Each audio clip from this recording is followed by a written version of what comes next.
Même si beaucoup pensent que je suis un monstre. C'est vrai que je peux faire de ce corps ce que je veux, le modifier autant que je le souhaite.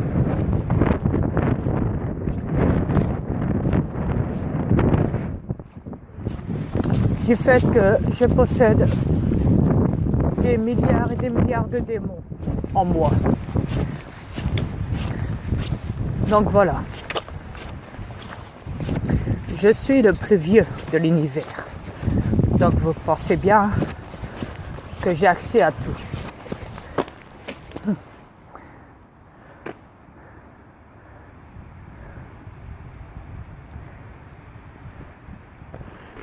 Le champ de maïs.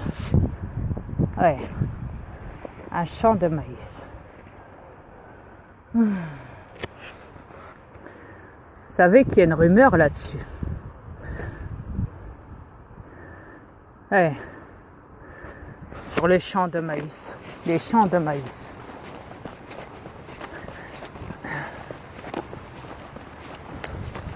Quelqu'un a déjà vu le film où un homme décide,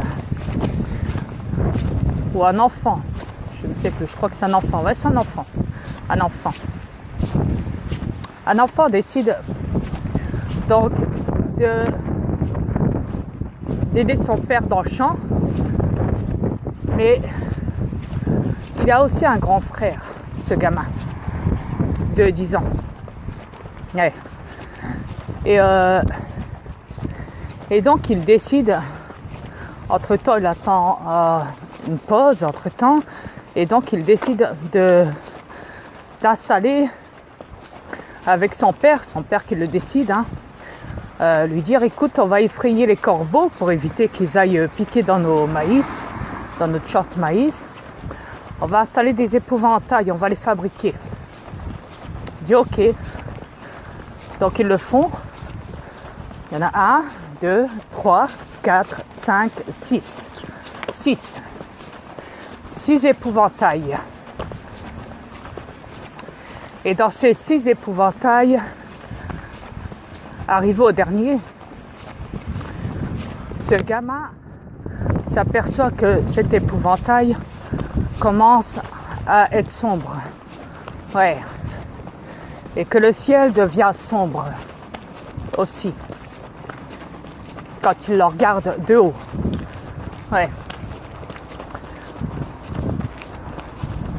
Quand il l'a en face de lui. Et il remarque aussi que cet épouvantail commence à bouger ses yeux et ses doigts. Il commence à être effrayé. Mais le temps qu'il respire, qu'il soit effrayé, tout en prenant une grande respiration, tout en étant effrayé, de panique, cet épouvantail se réveille et prend ce gamin. Ouais. Le prend par sa main et le tire. Et court avec dans le champ en s'enfuyant. Car c'est une créature démoniaque.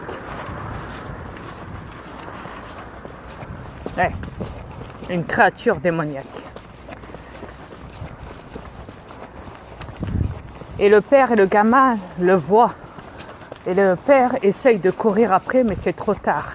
La créature aussi a des ailes. Cet épouvantail. Ouais. Vivant. Et chaque année, chaque période où c'est la fête du maïs, à chaque fois que les gens vont devoir faire de leur champ des champs de maïs, à chaque année, il y a cette créature donc qui va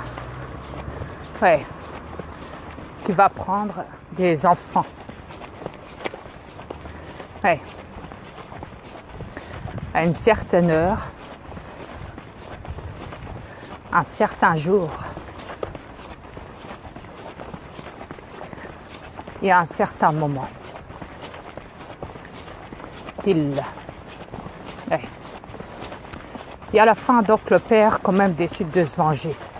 Donc il fabrique une machine avec son véhicule en espérant le chasser. Ouais. Avec son grand-fils qui sont au début à deux pour le chasser. Au début, ouais.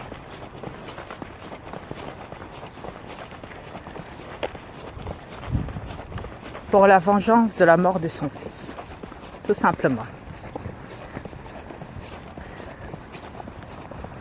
Mais à la fin, néanmoins, avec un groupe de gens qui sont au courant de cette créature, ouais,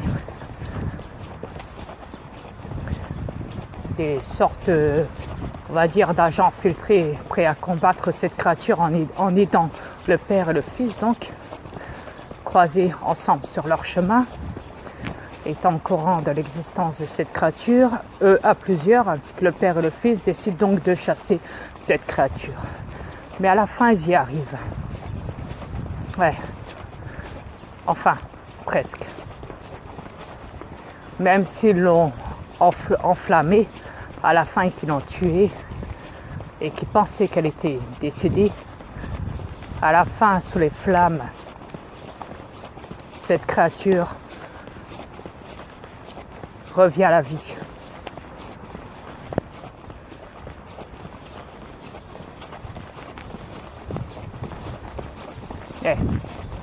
Revient à la vie.